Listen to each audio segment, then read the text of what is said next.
இருந்தால் குடிப்பதாக இருந்தால் என்ன பண்ணணும்? ஒரு சொட்டு தண்ணி எனக்கு இல்லையாடா, ஒரு ஓட்டு உனக்கு இல்லைடா. இந்த முடிவை நீங்கள் எடுக்கணுமா வேணாமா? எடுக்கணும். ஒரு சொட்டு தண்ணி தர முடியாதுன்னு காங்கிரஸ் உனக்கு தேர்தலில் கூட்டும் இல்லை, ஒரு சீட்டும் இல்லை என்று திமுக சொல்லியிருக்கணுமா சொல்ல வேணாமா? சொல்லலை. சரி, பிஜேபி, காங்கிரஸ் சொல்லுது, பிஜேபி நிலைப்பாடு என்ன நிலைப்பாடு? காவிரி நதி நீரில் இல்லை தமிழர்களுக்கு தண்ணி கொடு சொல்லுமா? சொல்லாது.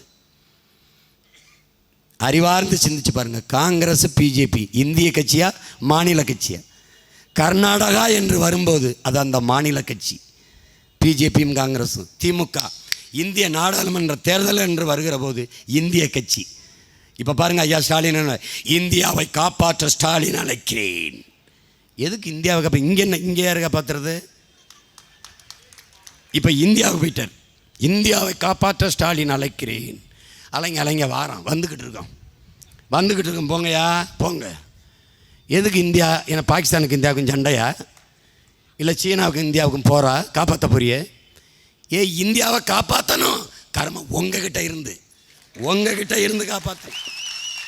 இந்த 4 பேர் இருக்காங்களா நாசம் பிடிச்சவங்க, இவங்க கிட்ட இருந்துதான் நம் பாரத மணித்திரு நாட்டை காப்பாற்றணும். இந்திய நாடு என் நாடு, பாரத நாடு பைந்தமிழர் நாடு, பகைவர் அனைவரும் ஓடு. இதான் எங்கள் முழக்கம். உங்ககிட்ட இருந்தால் காப்பாற்றணும். இதான் அறிவார்ந்த தமிழ் சமூக தம்பி தங்கைகள், பேரன்புமிக்க எங்கள் பெற்றோர்கள், உங்கள் மதிப்புமிக்க வாக்கை எளிய பிள்ளைகள் எங்களுக்கு செலுத்தி வெற்றி பெறச் செய்யுங்கள்.